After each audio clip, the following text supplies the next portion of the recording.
This movie, okay. I'm going to give a little asterisk before this, but this movie greatly benefits from starving man syndrome, where it's like, if you're starving, ground beef will taste like filet mignon. But that isn't to say that that ground beef isn't, USDA prime choice ground beef. Yes. So, I'll say this once and for all. DC, you made a good movie, finally. You finally did it. Ever since Dark Knight, you finally made a good movie. Pat yourselves on the back. Patty Jenkins, thumbs up. Yeah. Don't have enough. I mean, like, when you really break down Wonder Woman, it's nothing. Not only is it just your typical, hero story of call to adventure, great threat, and such. It's basically the first Avenger. But the thing is, Captain America: First Avenger was one of the best Marvel movies they've ever released. And so to see DC do that and kind of have their own spin on it was a very welcome sight to behold. Very much a welcome sight to behold. And I think I kind of like it better than First Avenger. Excuse me. Are you, you're searching for the words right now, aren't you? This was like, this is like going to the shamans, Actually, no, I don't. Going to the shamans? It's like going to the shamans. It's like when they say, like, oh, you should go to one of those sweat lodges and find a spirit guide and whatnot. And you're like, okay, I'll do that. It's a bunch of bullshit. But you go to it. And then, like, you get the real thing. So you're saying that this is the equivalent of a spiritual journey for you? Yeah. Yeah, I guess that's what I'm saying. Wow. I mean, I wouldn't go that far, but it's a good movie. Everybody has their thing. Well, I like I said, it's kind of starving man syndrome. Not only is it a starving man syndrome in the sense of starving woman syndrome. Yeah. Well, that too. But not only is it because there's nary an actually legit good DC movie out, but there's actually no major Hollywood female-led superhero movie. Not since Catwoman or Elektra. I forgot which one was last. Catwoman would be last because it was the Halle Berry one was after that. You're pretty sure. Are you sure Catwoman came after Elektra? Halle Berry's Catwoman. I'm pretty sure it did. Either way, I could be wrong. Whatever. Either two sour notes to go out on as far as that genre is concerned. Then again, that was pretty much during the days of the of Fantastic Four and Daredevil, and during that kind of growing pains era of superhero movies. But yeah, DC can dust off its hat and just say we made an actual legit good movie, and for once we beat Marvel to the punch to something. Yeah. Now Marvel has to catch up with DC in that regard. I God damn, this movie had no business being this good, and I say that because we don't deserve it. But as the movie once said, it's not about what we deserve; it's about what you believe. And I feel like I'm my aunt when I say that. I'm having that my aunt's kind of like Midwestern drawl on that one. Jeez. Yeah. But it's, I would argue that it does deserve being that good. I mean, regardless of the whole female-led movie thing, regardless of that, every movie deserves to be as good as it can be, no matter what. That's why every movie deserves a chance to be good. No, I mean, like, the human race doesn't deserve this movie. Like, with everything that's going on, really? Where the hell did this come from? Like, it's just been one fucking thing after another, and then this? Like, I was fully expecting this to be tripe, I thought it was going to be Zack Snyder. I didn't realize it wasn't. Well, Zack Snyder is producer, and he gets a story credit because it's technically within the universe of Man of Steel and Batman vs. Superman. But, hey, that's a good thing. Fucking finally a fucking good woman. That's a good superheroines movie. It's like, it feels right now like the first one ever. And it might legitimately be the only good female superhero movie. I mean, when you really look back on it, I'm trying to think of an actual legit good one. I mean, Supergirl was. I mean, I'm trying to think back to like times when I was a kid or before. Mm-hmm. I'm having trouble. Yeah, like Supergirl wasn't. I mean, come on. Yeah. We never got ourselves we got some like DC animated female superhero films, but those were direct to video, not theatrically released. So like if you want to be pedantic about it, Yeah. but yeah, it might be the only good one, legit good one. You might have some good memories attached to. And then there's that one moment where DC toppled them all with one fell swoop. Well, again, it's like Starving Man Syndrome. Yeah, like Starving Man Syndrome, lowered bar of I mean, like expectations. there's a Starving Man Syndrome from just not having good DC films, Mm-hmm. but then there's the Starving Man Syndrome of never having a good female superheroine film. Yeah, Like none. Not just not good ones, but almost none at all. And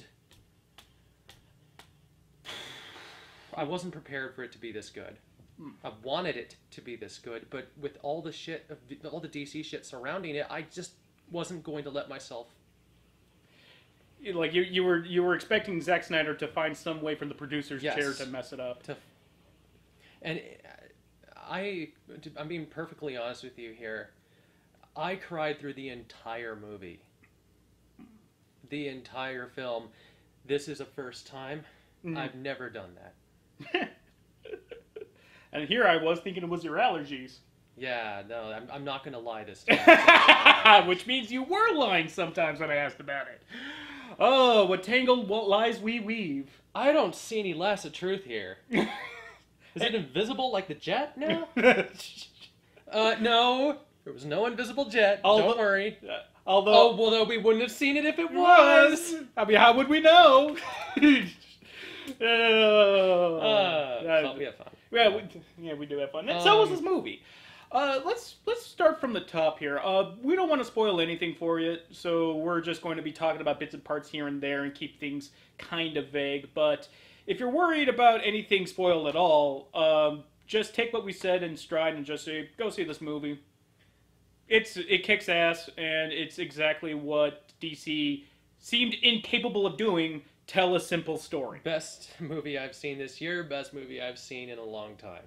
I wouldn't call it the best movie of the year, but I would call it a damn good movie and a damn good popcorn flick. And that's, considering that DC seemed incapable of doing that, that is a high praise indeed. Take it for what it's worth. But let's start from the top. I think if I was to categorize what kind of story this is, it's a coming of age story, literally. It is, definitely. And yeah. And unlike every other superhero movie out there, her origin story needed to be told. Not only because this is the first Wonder Woman movie, but I think that her origin is so much more about who she is than pretty much every single superhero movie. Outside of every single superhero, aside from maybe Batman and Superman.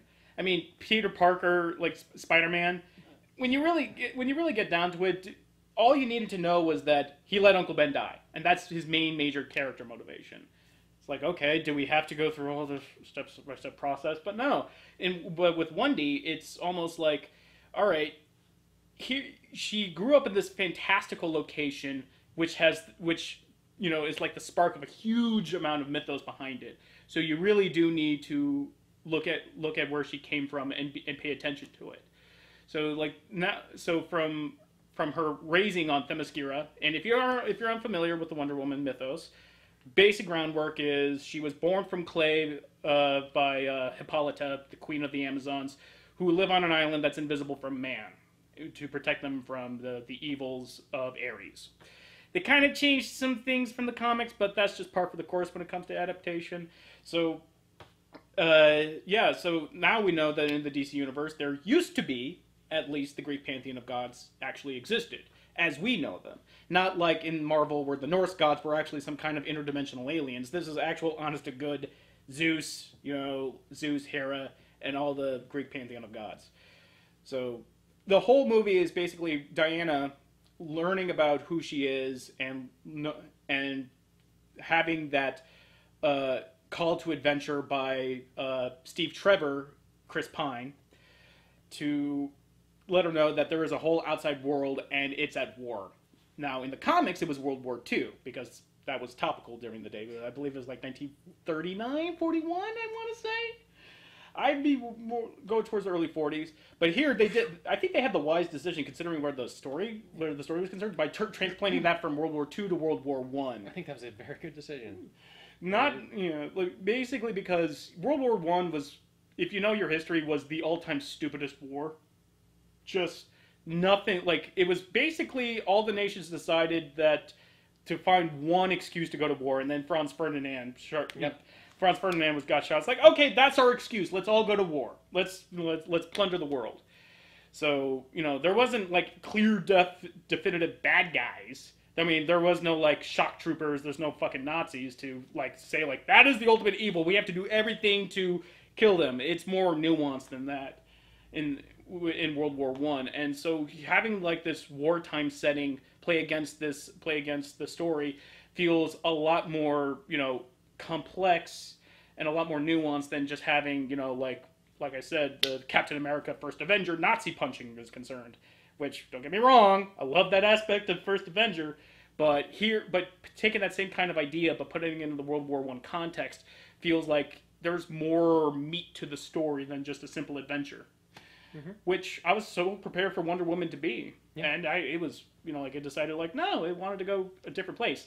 Didn't like some places where it went, but that's kind of nitpicky ideals. That's keeping me from whole hogging loving it. What places did you? Well, I liked. If we're gonna go into, I'm gonna put a spoiler warning right here. I'm gonna put a spoiler warning right here and a little time code if you want to skip. When they revealed who Ares was, I was prepared for there to be no Ares, or at least not have a physical presence. Because I thought it did seem apropos for the story. It wanted to say that the evils of men in war was due to them being who they are, not because they're being controlled by some mastermind. And I was so prepared to jive with that, but then they decided to have their cake and eat it too by just saying like, no, Ares did technically guide them down the path of war, but he didn't really control it. It's just either or. Yeah. It feels like you're pussyfooting around in the story, and it kind of undercuts that harsh lesson that Diana learned from Steve. Is like, which again comes to what I said at the beginning of this review. It's not about what we deserve; it's about what you believe in. It's like humanity is destroying themselves. They don't deserve to be saved. It's like, that's the pessimistic attitude. Certainly not what anyone who knows Wonder Woman is about. So. Yeah, that felt like it kind of undercut that a little bit when it found out that Ares is. But it was essential. For the movie to be like a full package. Yeah, like it was essential for the fact that Wonder Woman needed like a big old mythical bad guy that can match her blow for blow rather. I get that from a movie making perspective, but from a story perspective, it feels like it kind of like cuts the story off at the knees, especially from that. Keep in mind that. Humanity did continue to be warlike after that, which she would have noticed. She would have noticed, of course, but, what was the first thing that happened after she killed Ares? Even the German soldiers stood up and just stopped fighting. So that kind of, again... I mean, it wasn't because Ares, was smited. Well, it's like if you're following the series of events, Ares was smitten. She says, "Once I killed Ares, then the war will stop." And then technically, the war did stop after she killed Ares. So, but it didn't stop forever. It didn't stop forever, which is why she continues to Wonder Woman around. It's just like is it just like a happy coincidence that she killed Ares right near Armistice Day, so that way again the movie could have its cake and eat it too. Yeah. So, from looking at the movie as a whole, not as like this succession of movies into this intricate universe as a whole, I feel it kind of undercuts that story and what it was trying to do. But if we're going to have to look at it as like this is just a link in a chain that will go for as long as these actors are alive, it's like, okay, that certainly would explain why Wonder Woman didn't just hang up her lasso of truth and sword and just say, "I killed Ares, so therefore there's no more war." I mean, comic stories are kind of written on the idea that the stories never end, which you could look at it fatalistically, or you could look at it as just what's next up? What next adventure are we gonna go on? Very Captain Kirk in that sense, I suppose. Depending on, I guess that depends on your outlook on life. But yeah, that's where my little snag as far as the ending is concerned, where it had me, kind of lost me, but the last 2 hours of the movie led me, like, I can forgive that. Yeah. There's also like little nitpicks at the beginning, but like that's just like fun little like. All right, at the beginning of the movie, this isn't in spoiler territory because, like I said, man enters Themyscira. Remember at the beginning of the movie where they're in the draw boats and they're trying to invade Themyscira? Mm-hmm. There was that huge big battleship. What happened to that battleship? Actually, I'm pretty sure that I saw it go over and sink. Why would it go over and sink? Because the bubble thing, the Themyscira or whatever. But like it collided. Like if it collided with that and it synced that, why was it happening in the background?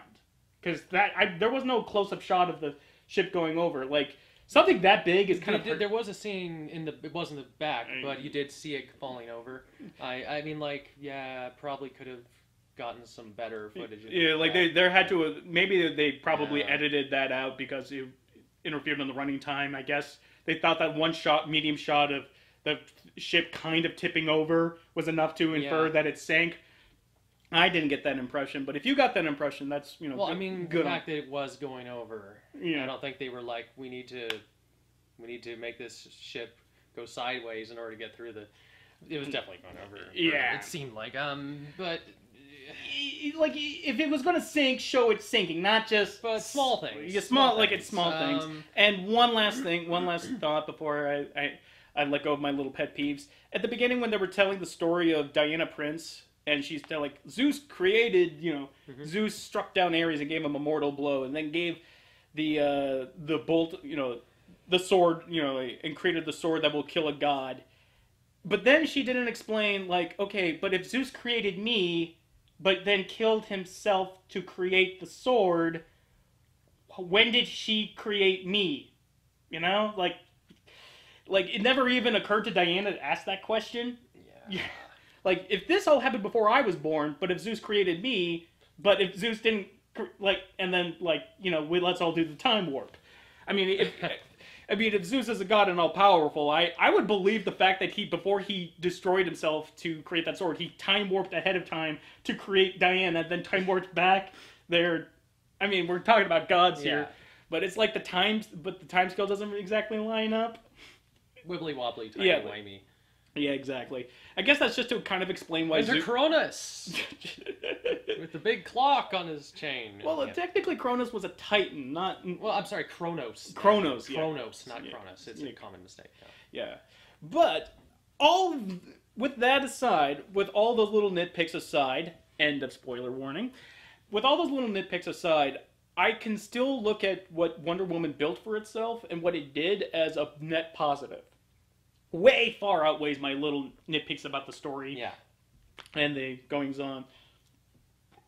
What about let's talk about Gal Gadot. How do you feel how she did as fucking aced it? Yeah, she did. And it's not because she's 5'10". Although it doesn't hurt.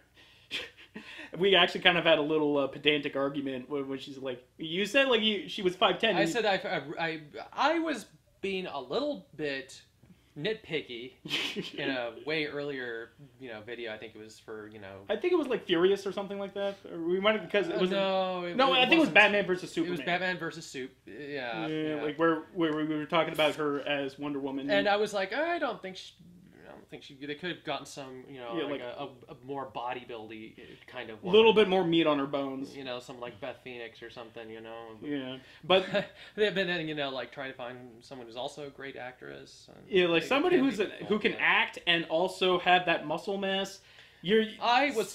Such a woman does not exist. If they do, they would have cast her as Red Sonja by now. Yeah. Like, Brigitte Nielsen back in the 80s probably was your best bet, but, she's no longer Brigitte Nielsen of the 80s. She's Brigitte Nielsen of the 2010s.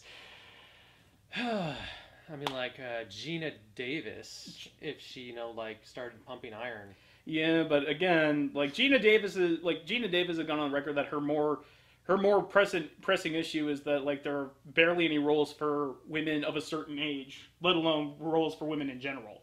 Yeah. So she's known for being like over 6 feet.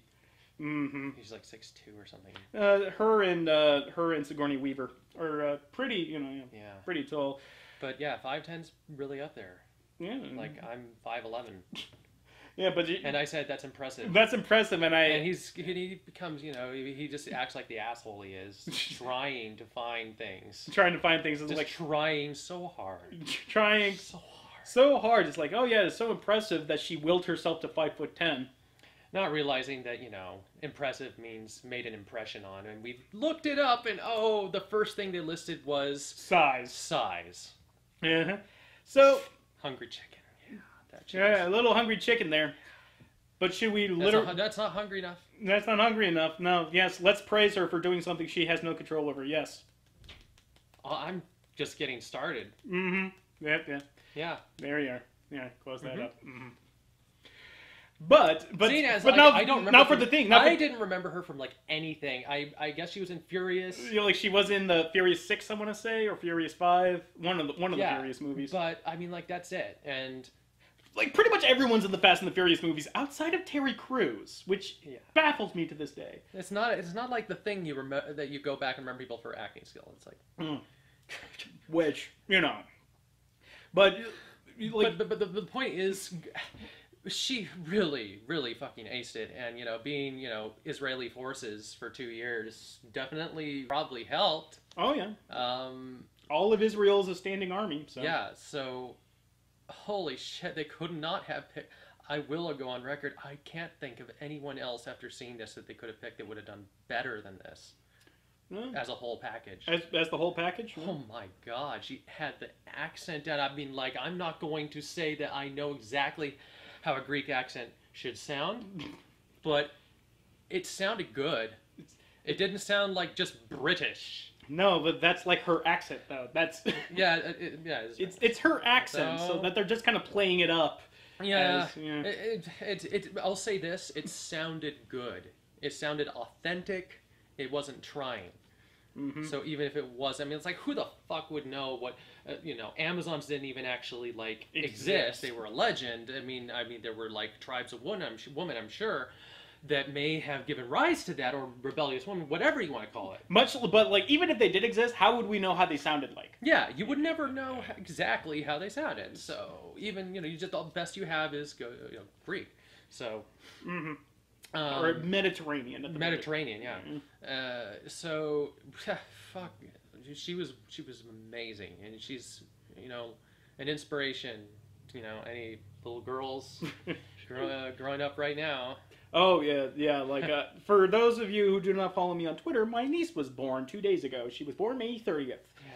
Yeah. Mm. And then I was being the pessimist. And I was like, well, welcome to the world. Sorry for the current state of it. And then this movie. And I'm like, yeah, good timing. Good timing. I like to think that her birth was a sign of things to come. Not just Gal Gadot, though. Not just Gal Gadot did a great performance and a physically demanding performance as well. I was surprised to find how good Chris Pine was, considering all things. He has been in a good movie in the last Star Trek movie, or at least good for what it was. I mean, this was they're both the same kind of movie when you get right down to it, like a big old spectacle action movie. But this had more thematic weight to it and more of a purpose. Yes. It had an idea, and this just wanted to be fun. And so when you can have a good time and actually be about something, that's always raises its stock a little higher. But the best movie that Chris Pine has been in, that anyone has seen, has definitely been that last Star Trek movie. And maybe the first Star Trek if you're a little bit more lenient than I am. I think this tops it. This is my favorite performance by him. Oh yeah, definitely. Because it was so sincere. It was so sincere, and not not a role where you're having to try to fill shoes of Mm-hmm. someone else. And Well, it helps by the fact that nobody has played Steve Trevor before. So definitely, yeah. yeah, but oh, excuse me. Oh God, I got the gas. I'm so sorry. I'm being Get the vapors. wrong end, wrong Yeah. mouth. Rabbit. Yeah. I made that mistake once. Never again. And I did it when I was. Now you make that mistake all the time. Oh, that was good. Actually, you deserve one of those. If only to make up all the times that I made that mistake. And I had control of the power windows. It's like it's like superpower. But You're like the sphincter from Mystery Men. it's the spleen. He was the spleen. The not spleen. yeah. What detail? Yeah, details. But going back to Chris Pine, his was a role that could have easily been cast aside, I suppose, because Steve Trevor is sort of like the male answer to the, Mary Jane kind of dynamic with the hero. And he became much more than that. He kind of became like ultimately Diana's moral compass. Yeah, And that's actually really good. Or moral watch. Yeah, moral watch is there were times where like there was some cringe humor with him, which granted, I'm not a fan of cringe humor, but I can appreciate well-crafted cringe humor. It was good cringe humor. It was good cringe humor. This isn't like this protracted, long sketch that was Keanu, which was this uncomfortable sit no matter who you were. Yeah. This was like... Guess what we're gonna do? Oh, yes. I mean, like, even the tried and true, when Diana goes into the real world for the first time and she has to get accustomed by 1910 society, where she's dressing, she's trying to dress in traditional garb, and she's carrying around her sword and shield, and she's got her like pea coat and hat, whatever. And she's just like, okay, off we go. It's adorable. Yeah, she did look like a little. She looked like a little girl about to, like, I'm a brave girl. I'm gonna fight monsters. Like, you can't wear your whole costume, but you can. Can I still wear my shield and sword? Yeah. Like, and the serial killer, they didn't give her any of the submissive traits or whatever bullshit from the comic. Like, oh no, like that would have not. No, that would not have played well at all. No, I would actually I would admire the movie a little bit if they did that. Just like, hey, we paid attention to the comics. It would be more like, oh wow.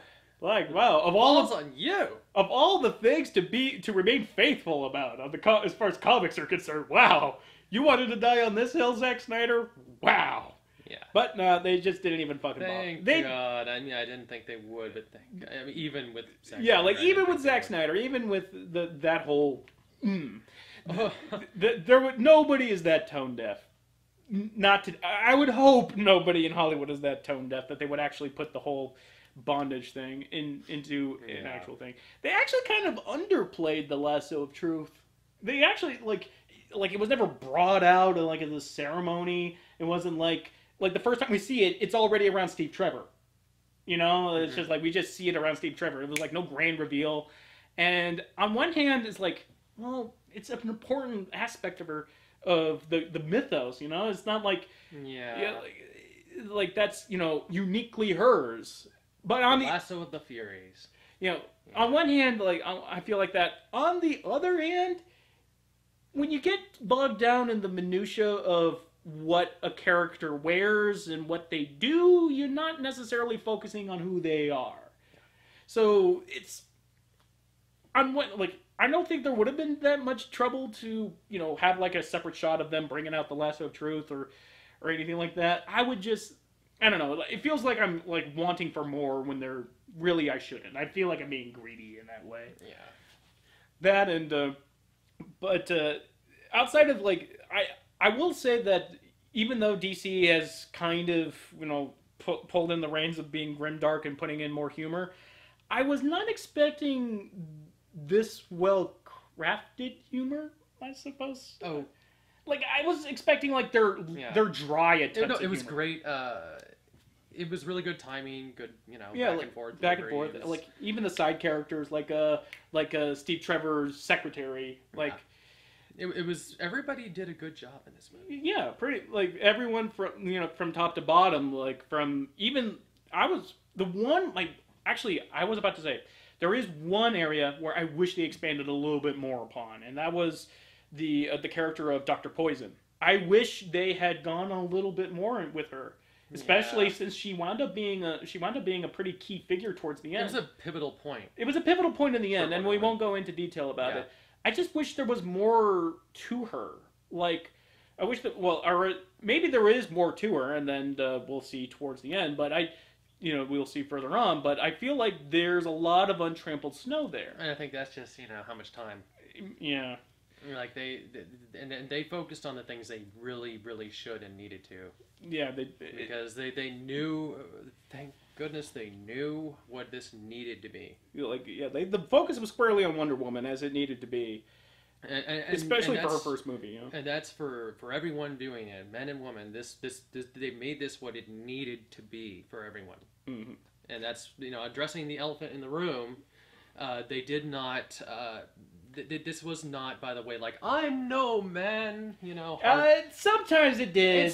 But it wasn't contrived because you were going into a Wonder Woman movie, for God's sakes. Yeah, but it wasn't like hardline feminist message or anything like that. They did a really good job of making it, completely reasonable. Mm-hmm. Completely reasonable. Yes. Like, there's a part in the second act where,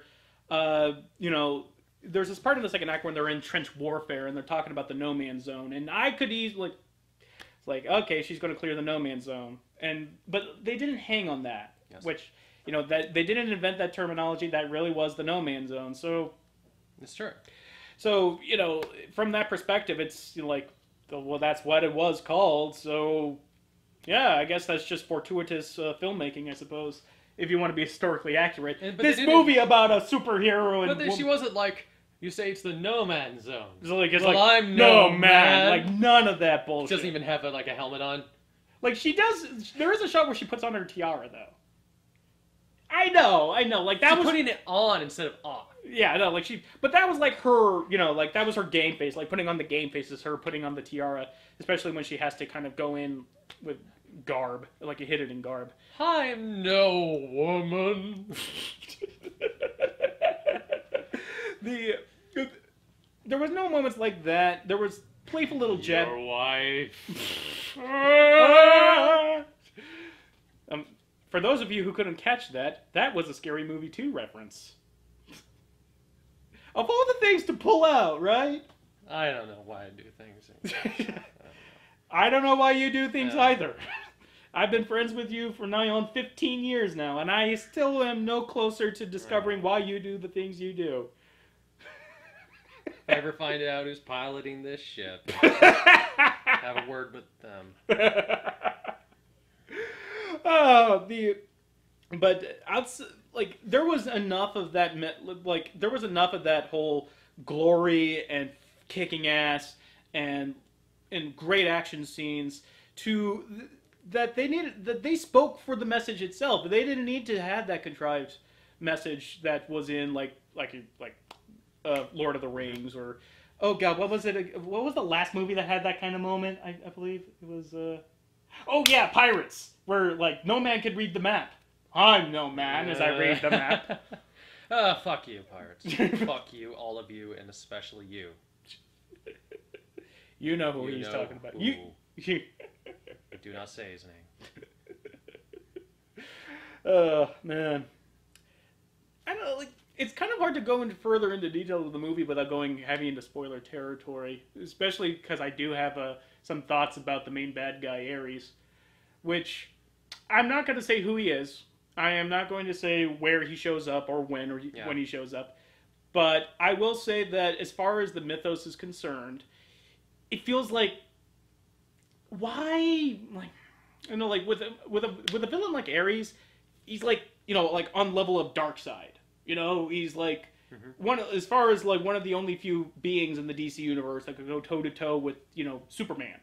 Yeah. Superman's at the top, but there needs to be villains that can challenge him, and Darkseid and Ares and the Anti-Monitor are on that level. So it just feels like on one hand, it's good that he's here in the movie, but on the other hand, it feels like, where will he be? You know, where does he fit in the greater DC universe? So it kind of feels like you kind of shot your shot before you loaded the gunpowder a little bit. But again, this is kind of early in the series, and maybe maybe we'll see some further dissection of Ares as we go on. That is a good point. Yeah. And then that ties back to saying that they didn't need to have Ares actually be in it for the message. For the message, yeah. So I mean, like the fact that Ares is there, it means that there's a villain, and superheroes need a villain. They sell Wonder Woman really, really hard. Yeah. Like, she takes no shit. Yeah. And yeah, but I think that Wonder Woman also kind of suffers from the lack of a real recognizable rogues gallery, because if it wasn't for Ares, it would be Cheetara. No, not Cheetara. Like Cheetah Girl. Like, Cheetara. Yeah. Classic. Not Cheetara. But I believe her name. Tigra? No, that's Marvel. No, not Cheetah. Like Cheetara. Like there is a cat woman, not Catwoman, but there is. Yeah, there is a cat woman, not Catwoman, not Selena Kyle, who is a mainstay of the Wonder Woman's Rogues Gallery. And I know who you're talking about. Like, I see the silhouette of the. Yeah, like, where she's basically a furry. Like, she's the Tigra for DC. Yeah. Yeah, but even though I think she was before Tigra, but perfectly possible. I don't know. Yeah, but like there, she's her. I mean, like, but you couldn't necessarily. She's not necessarily a good villain. Villain to toe. So really, it had to be Ares. I'm just. Yeah, and I don't think that having a female be the villain in this movie was the right time. Yeah, even though you could say that Dr. Poison was sort of. Yeah. Well, I mean, that's why I say, like, it was very reasonable. They covered, like, everything. Mm-hmm. This was a difficult movie with how, sensitive people are right now, especially, to make. Yeah. Because you didn't want backlash. I mean, look at, the whole thing with the woman's only viewings in theaters. Yeah. But, so like I say, it's a very sensitive thing. And without stating my opinion on that, this movie did a great frickin' job, I'd say. I think that if anybody went in here from any viewpoint and watched this and was like, oh, I didn't think that was cool, I'd be like, well, why? It really didn't. It had like a humanity kind of message. It was about humanity. It wasn't about like one gender or the other. That's what it ended up about, and that's what it should. And I did like how in the beginning of the movie it kind of played up Hippolyta's real kind of distrust of the outside world, and in that notion that like this island full of women, that this paradise, even they could be kind of closed-minded. That was freaking awesome, man. Yeah, like this paradise island of women, like even they could be closed-minded, and even they they've lived in peace for thousands of years, and yet they still train for war. Mm-hmm. It's just like, how peaceful can they really be? Well, Amazons. Mm-hmm. You can't just have them not fighting. So, from that perspective, it approached the subject with as much earnesty and with as much respect for all ideologies involved, I think. Yes. And if you come out of this movie feeling sore, I think that's just not really.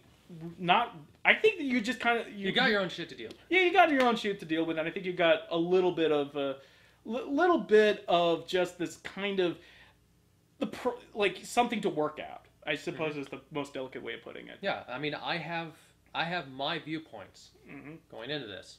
I'm a feminist. Beep. So I went into this, as a feminist, and it worked for me. It worked great, and it wasn't because, I'm not hardline. I see it as equalism. That's how I view it. Yeah. And this is what that was about. And I was happy.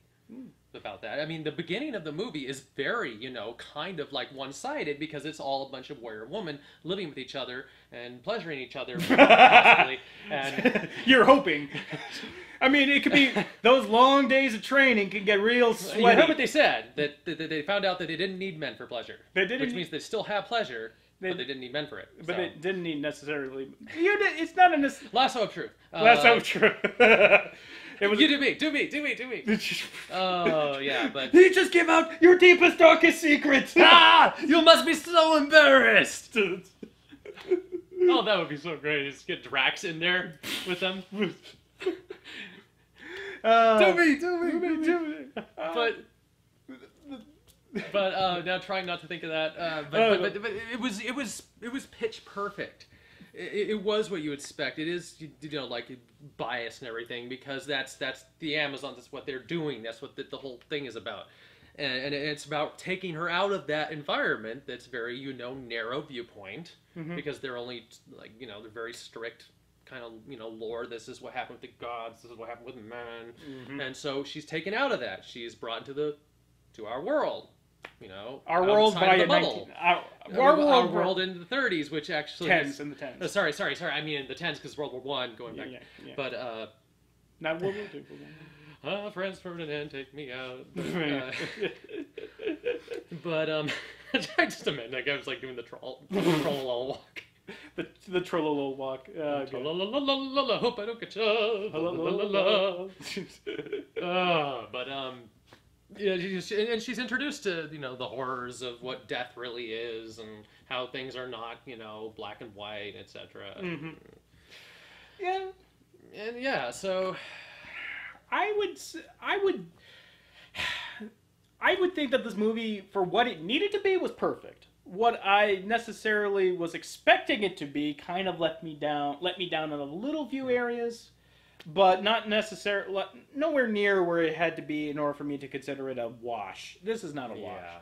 So by no means. By no means. So all of a sudden, 2017 has been a pretty solid year for movies. Yes. Even the bad movies we've sat through weren't nearly as bad as the worst movies we saw in like 2016 or God fucking 2014.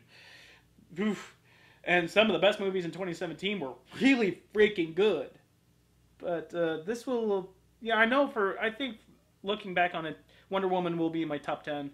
Yeah. Maybe not top 5, but definitely top 10. Like, it's ringing on the door of 5, maybe 6.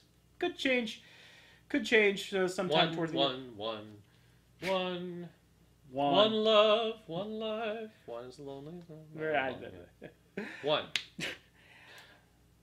One. That was a Ty Dillinger reference. Anything else to add? Oh my god.